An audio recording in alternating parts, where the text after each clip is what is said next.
World bank पर भारत ने सीधा प्रहार किया है। जो दशकों से इंडस जल संधि का मध्यस्थ बना बैठा था, उसे भारत ने एक सख्त और स्पष्ट संदेश दे दिया है। अब जब मूल समझौता ही स्थगित हो चुका है तो आपकी मध्यस्थता की कोई जरूरत नहीं बचती। भारत ने हाल ही में एक ऐसा कड़ा और ऐतिहासिक कदम उठाया है जो न केवल उसकी जल कूटनीति को नया मोड़ देता है, बल्कि अंतरराष्ट्रीय मंचों पर उसकी संप्रभुता की स्पष्ट अभिव्यक्ति भी है। साथियों, मामला केवल कागजी संधि का नहीं है, बल्कि इसके पीछे दो अहम परियोजनाएं हैं, किशनगंगा और रतले। किशनगंगा परियोजना जो झेलम नदी की एक सहायक नदी पर बनी है, भारत के लिए सामरिक और ऊर्जा दोनों ही दृष्टिकोण से बेहद महत्वपूर्ण है। यह लगभग 330 मेगावाट की जल विद्युत परियोजना है, जिसका निर्माण कार्य 2007 में शुरू हुआ था, लेकिन 2010 में पाकिस्तान ने इस पर आपत्ति उठाई और तब से यह मामला वर्ल्ड बैंक के मंच पर लटका हुआ है।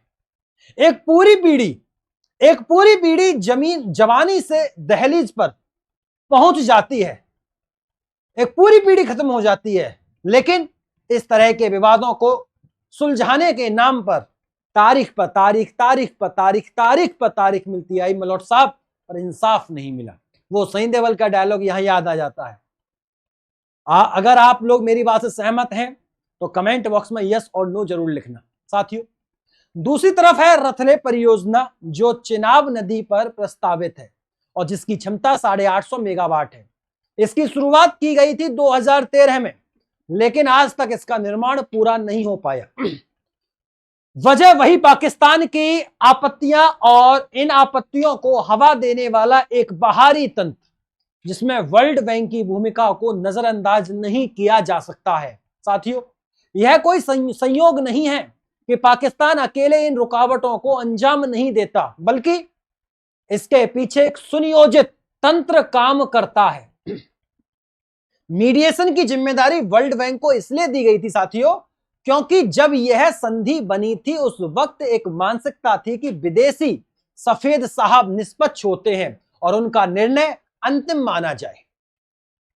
इस नवपनिवेशिक सोच का लाभ उठाकर वर्ल्ड बैंक लगातार भारत को रोकने की कोशिश करता रहा है, लेकिन अब वक्त बदल गया है साथियों। भारत ने साफ कर दिया है कि यह समझौता अब बहाल नहीं होगा। जो दुकान दशकों से चली आ रही थी, जिसमें भारत को रुकने और थमने के लिए मजबूर किया जाता रहा, वह दुकान अब बंद हो रही है। भारत ने यह भी साफ संकेत दे दिया कि अब वह अपनी परियोजनाओं पर नियंत्रण खुद रखेगा, ना कि किसी तीसरे पक्ष की अनुमति का इंतजार करेगा। यह फैसला न केवल रणनीतिक रूप से महत्वपूर्ण है, बल्कि एक मानसिक गुलामी से बाहर निकलने की ओर भी एक बड़ा कदम है। साथियों, अब भारत अपनी नीतियों को विदेश नीति की बजाय राष्ट्रीय हित के तराजू पर तो तोलेगा, और यह बदलाव वाकई स्वागत योग्य है। अब जो माहौल बना है साथियों, वह सिर्फ एक जल विवाद का नहीं है, बल्कि भारत की रणनीति संप्रभुता का ऐलान है। दुनिया भर में इस पर चर्चाएं हो रही हैं।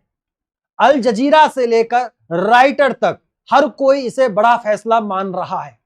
और उधर पाकिस्तान में जैसे ही भारत ने इंडस जल संधि को सस्पेंड किया कि एक नया ही तमाशा शुरू हो गया है। वहां के विदेश मंत्री, जो शायद अब कॉमेडी में ज्यादा हाथ आजमा रहे हैं, यानी वही बिलावल भुट्टो, जिन्हें लोग प्यार से बिल्लो रानी भी कहते हैं, फिर से अपने मशहूर अंधेरे में आने वाले दोहों की तर्ज पर बयानबाजी पर उतर आए हैं। साथियों, बिलावल का नया दावा सुनकर तो हंसी भी आ जाएगी आप सभी को। कहते हैं भारत के पास अब दो ही रास्ते हैं, या तो समझौता बहाल करें या फिर युद्ध के लिए तैयार हो जाएं। 6 की 6 नदियों को रोकने की धमकी भी दे डाली भाई साहब ने। लेकिन यह सब सुनते ही पाकिस्तान के अंदरूनी गलियारों में जो बेचैनी देखी गई, वह अपने आप में सब कुछ कह जाती है।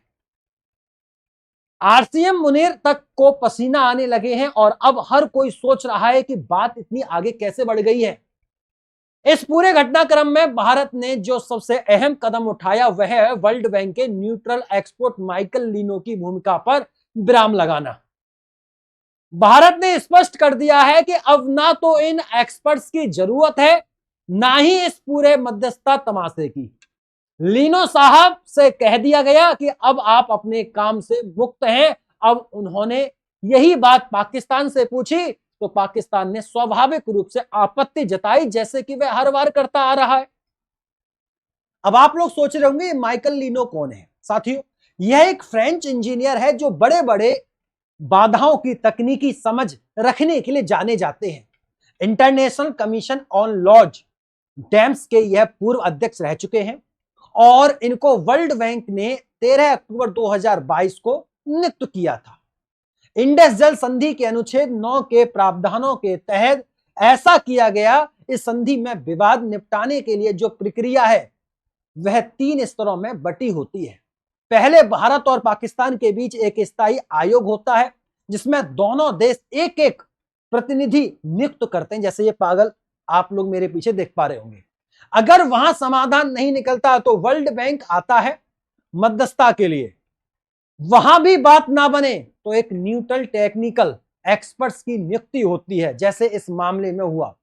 अब अगर तकनीकी मतभेद होता है, जैसे डैम में कितना फ्लो अलाउड है, कितना स्टोरेज हो सकता है, तो उस पर फैसला देने के लिए ही यह न्यूट्रल एक्सपर्ट लाए जाते हैं। लेकिन अगर विवाद व्यापक हो जाए और कानूनी तर्कों पर उलझ जाए तो फिर कोर्ट ऑफ आर्बिट्रेशन बैठाया जाता है। एक 7 सदस्य पैनल जिसमें जज और कानूनी विशेषज्ञ होते हैं। यह प्रक्रिया लंबी चलती है और फैसला आने में वर्षों लग जाते हैं। पाकिस्तान की रणनीति यही रही है, हर स्तर पर विवाद खड़ा करना, हर प्रोजेक्ट को रोकना और भारत को वर्षों तक उलझा कर रखना। और यह सब अब अकेले नहीं करता, पीछे से वर्ल्ड बैंक का सहारा मिलता है जो कभी न्यूट्रल एक्सपर्ट बैठा था। साथियों, कभी कोर्ट ऑफ आर्बिट्रेशन की तैयारी करता है, फिर दोनों को एक साथ होल्ड पर डाल देता है और कहता है दोनों देश बैठकर आपस में बात कर ले। मतलब ना कोई रास्ता साफ होता, ना कोई मंजिल तक पहुंचने की कोई गारंटी मिलती। भारत को इस बार यह खेल समझ आ गया है और इसलिए उसने फैसला ले लिया है कि अब इस ढकोसले में हिस्सा नहीं बनेगा। अब हम अपने डैम बनाएंगे, अपने प्रोजेक्ट्स पूरे करेंगे और कोई डॉलर या परसेंट की चिंता किए बिना अपने हितों के अनुसार निर्णय लेंगे। दुनिया देख रही है कि भारत अब समझौते की भाषा नहीं, नीति की भाषा बोल रहा है। और जब राष्ट्र खुद के फैसले लेने लगे तो फिर कोई बाहरी ताकत उसे ज्यादा दिन तक रोक नहीं सकती। अगर भारत और पाकिस्तान आपसी बातचीत से ही सब सुलझा लेते तो यह जल विवाद कब का इतिहास बन गया होता। लेकिन बात वही पुरानी है दोस्तों, जब एक पक्ष खुद समाधान नहीं चाहता तो फिर कमीशन स्तर पर बातचीत भी चली जाती है। पाकिस्तान की मानसिकता शुरू से यही रही है कि प्रोजेक्ट्स में देरी हो, निर्माण रुके और भारत बार बार उलझता रहे। वर्ल्ड बैंक की भूमिका भी ऐसी रही है कि वह हर बार उस पक्ष की तरफ खड़ा होता है जो प्रगति नहीं चाहता। साथियों, रथले जैसे प्रोजेक्ट को कितने ही वर्ष तक रोका गया, सिर्फ इसलिए क्योंकि पाकिस्तान को आपत्ति थी और वर्ल्ड बैंक ने यह देखा कि भारत की परियोजना में कोई छोटी सी प्रक्रिया संबंधी चूक है और उसी बहाने से पूरे प्रोजेक्ट को रोकने की कोशिश की। टेक्निकल डिजाइन के मुद्दे थे तो भारत ने कहा चलिए कोई बात नहीं, न्यूट्रल एक्सपर्ट को सौंपते हैं, तकनीकी मामला है तो इंजीनियर तय करेगा। लेकिन पाकिस्तान चाहता था कि इस मामला कोर्ट ऑफ आर्बिट्रेशन में जाए क्योंकि वहां बहसें सालों तक चलती हैं, तकनीकी मुद्दे पीछे छूट जाते हैं और केस सिर्फ कानूनी उलझनों में फंस कर रह जाता है। भारत ने साफ कहा कि समझौते में स्पष्ट लिखा है या तो न्यूट्रल एक्सपर्ट या कोर्ट ऑफ आर्बिट्रेशन, दोनों नहीं। लेकिन वर्ल्ड बैंक ने वही किया जो हमेशा करता आया है, पाकिस्तान को खुश करने के लिए दोनों प्रक्रियाएं साथ में शुरू कर दी। यह समझौते का सीधा उल्लंघन था और भारत ने इसका पुरजोर विरोध किया। यह वही वर्ल्ड बैंक है जो न्यू कॉलोनियल मंशा के साथ काम करता है। क्यों? क्योंकि पाकिस्तान जैसे देशों का इस्तेमाल यह ताकतें उस समय से कर रही हैं जब उपनिवेशवाद खत्म दिख रहा था। पाकिस्तान की रचना ऐसे ही एक प्रोजेक्ट की तरह हुई थी जो 4 साल में बिना किसी आंदोलन या संघर्ष के अचानक एक नया देश खड़ा कर दिया गया। एक ऐसा उपग्रह राष्ट्र जो पश्चिमी हितों को दक्षिण एशिया में साध सके। और जब भारत जैसे देश उठता है तो ऐसे ही सैटेलाइट स्टेटस और उनके लिए बनाए गए संस्थान जैसे वर्ल्ड बैंक सक्रिय हो जाते हैं। भारत इस बार उस मानसिकता को तोड़ रहा है और अब न सिर्फ टेरिटरी को सस्पेंड किया गया है बल्कि व्यवहारिक स्तर पर भी बदलाव दिखने लगे हैं। पहले जहां फ्लैशिंग ऑपरेशन पर प्रतिबंध था जिसके कारण साल दर साल नदी के किनारे जमा होते सिल्ट से बांधों की क्षमता घट रही थी, अब वह ऑपरेशंस हर महीने हो रहे हैं। उदाहरण लें तो बगलिहार और सैल जैसे प्रोजेक्ट जो चिनाब नदी पर है। बगलिहार 2008 से और सैल 1987 से, इनमें अब तक कभी फ्लैशिंग नहीं हुआ था क्योंकि इंडस जल संधि कहती थी कि ऐसा नहीं कर सकते, तो भारत ने भी नहीं किया। लेकिन अब भारत ने इस टेरिटरी के सस्पेंशन के साथ अपने हाथ खोल दिए हैं। अब हर महीने फ्लैशिंग हो रहा है ताकि रिजर्वायर की क्षमता बनी रहे और पानी का सही प्रबंध हो सके। यह सिर्फ एक टेक्निकल निर्णय नहीं है दोस्तों, यह प्रतीक है उस बदलाव का जिसमें भारत अब खुद के हितों को प्राथमिकता दे रहा है। और जो संस्था या देश भारत को रोकने का प्रयास करेगा उसे अब सीधी चुनौती दी जाएगी। इस पूरे घटनाक्रम में साथियों भारत ने केवल अंतरराष्ट्रीय संस्थाओं के दोहरे मापदंड को उजागर कर रहा है बल्कि एक मजबूत राष्ट्र की तरह अपनी जल कूटनीति का नया अध्याय भी लिख रहा है।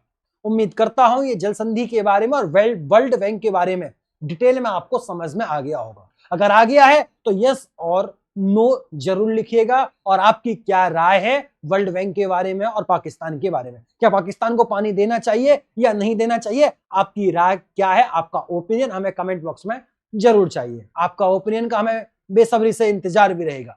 फिर मुलाकात होती है अगली वीडियो में। मैं गौरव तेवतिया और आप लोग देख रहे थे टीटीआई स्टडी। नमस्कार साथियों, राम राम, जय श्री राम, जय हिंद, जय भारत, वंदे मातरम।